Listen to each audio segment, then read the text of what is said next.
Anda ini hidup di Indonesia yang kayak gini.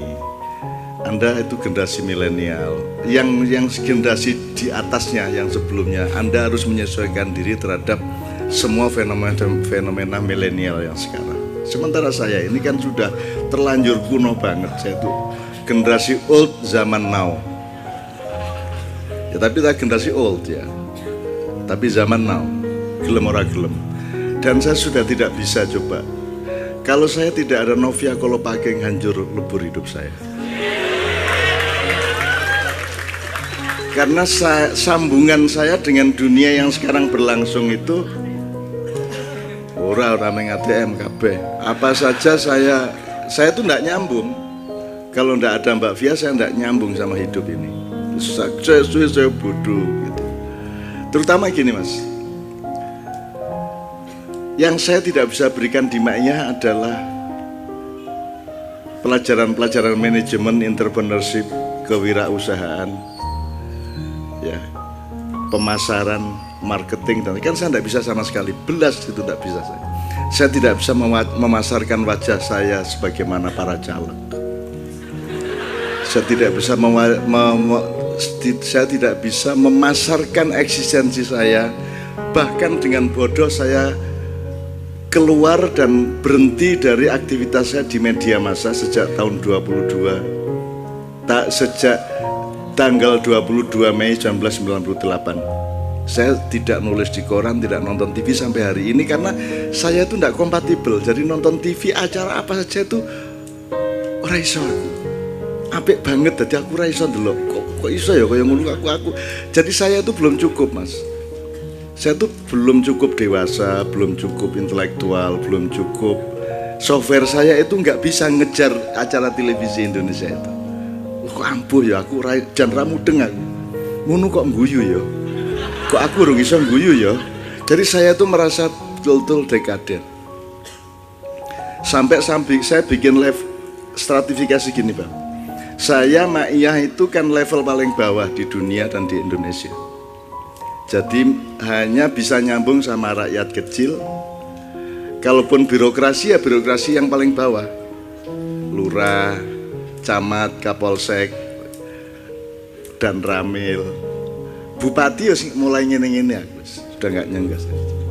Jadi kalau saya tidak ada sosiologinya, tidak ada terminologinya, tapi kira-kira gitulah. Ma'iyah ini nyambungnya cuma sama orang-orang kecil, sama orang-orang di bawah. Kalau ada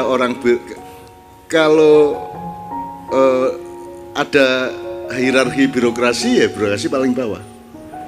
Nah, nyambungnya sama kiai-kiai kecil di desa-desa. Tapi begitu mulai ketua cabang udah enggak nyambung sama saya enggak nututi, Mas. Sudah canggih mereka. Jadi saya paling bawah, di atasnya nanti ada ketua-ketua cabang, terus ada bupati, ada gubernur gitu ya. Terus di atasnya lagi ada aktivis, anak-anak mahasiswa yang pinter-pinter ya toh, yang ngerti teori bermacam-macam. Terus ada LSM, ada gerakan mahasiswa, ada seniman gitu ya. Itu saya nggak ngejar lagi, udah itu 2 tingkat di atas saya. Dan yang paling tinggi yang saya tidak mampu ngejar adalah teman-teman wartawan. Nggak nyambung sama sekali saya sama wartawan. Jadi saya ingin ngasih tahu bahwa KC ini sudah 20 tahun itu loh, nggak pernah berhasil. Sehingga tidak seorang pun wartawan tahu bahwa ada KC 20 tahun di sini. Itu aku ngerti ya. Jadi aku nggak punya kata, nggak punya bahasa. Piye carane ben aku mengkoyo pungguk merindukan rembulan. Gitu. Jadi saya nggak bisa. Kemarin saya di acara Hari Pers Nasional di Surabaya, moderator saya itu dulu Red Pel Tempo, Mas Wahyu Muryadi. Mas Wahyu itu dekat sama saya sudah lama. Saya juga dulu pernah jadi mentor atau trainer wartawan di zaman tahun 70-an awal. Tapi gimana ya cara ngasih tahu bahwa saya ini bukan seperti yang dia kenal gitu loh. Bahwa saya ini temennya Doni, itu enggak bisa tahu dia. Bahwa saya ini temennya, bahwa saya ini di KC itu pernah di Kompas diberitakan, di KC gini, Pak ini mengatakan gini. Terus endingnya acara Kenduri Cinta itu juga dihadiri oleh budayawan MH Ainun Nadjib. Kompas loh. Jadi saya juga teman-teman wartawan di Jogja, Kedaulatan Rakyat, Tribun, Solo Marhen, apa itu enggak, saya gimana ya, kok saya enggak punya bahasa. Saya tuh inget jadinya, oh pantas dulu Marquesot itu enggak bisa dipahami siapa-siapa. Ketika 2 tahun dia Marquesot di rumah saya, itu kalau sudah ada diskusi mahasiswa, terus Mas Sehot datang sambil bawa tang, bawa obeng gitu ya, dia anak bengkel ya, terus ngomong, jari sopo Indonesia gak ngono iku rek, oh taek kabeh ngapusi ngono. Nah, teman-teman mahasiswa yang sedang diskusi tiba-tiba diam, cep. Karena ndak bisa memahami Marquesot. Apa ini Marquesot ngomong apa? Marquesot kalau di level yang sama dengan saya, wong dia satu level sama saya, sama orang kecil, aku paham dia. Dia seorang filosof, dia seorang yang utuh kepribadiannya segala macam. Dia jelas filosofi hidupnya, jelas hulu hilir dari nilai-nilainya sangat jelas. Tapi dia tidak bisa dipahami, gitu loh. Dia sok paham aja kepada Marquesot, sok paham kepada dunia mahasiswa, sebagaimana saya sok paham kepada Indonesia. Padahal saya kan tidak paham kepada Indonesia. Oke teman sekalian, jadi sebenarnya saya sangat serius ya dengan gelo saya ini.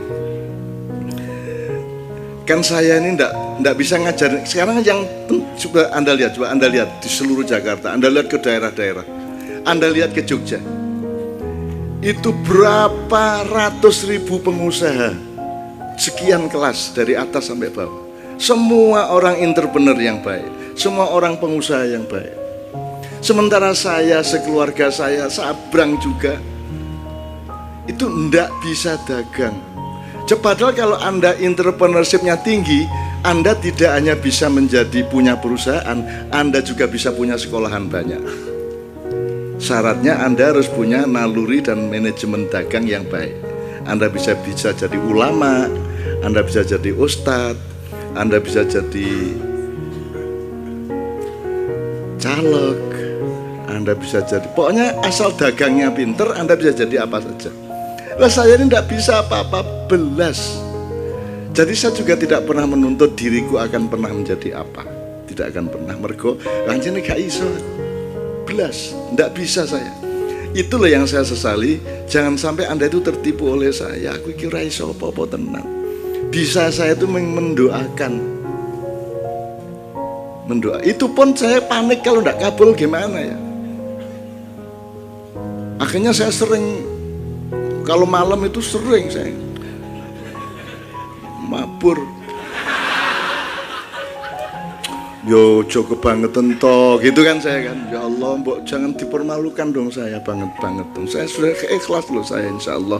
Saya doain banyak orang tiap hari di mana-mana, dan saya enggak bener-bener saya bisanya saya cuman seperti itu. Kalau enggak sampean kabulkan terus piye? Katanya udhu'uni astajib lakum. Lah kalau enggak kabul terus karep sampean ya opo? Gitu teman sekalian ya.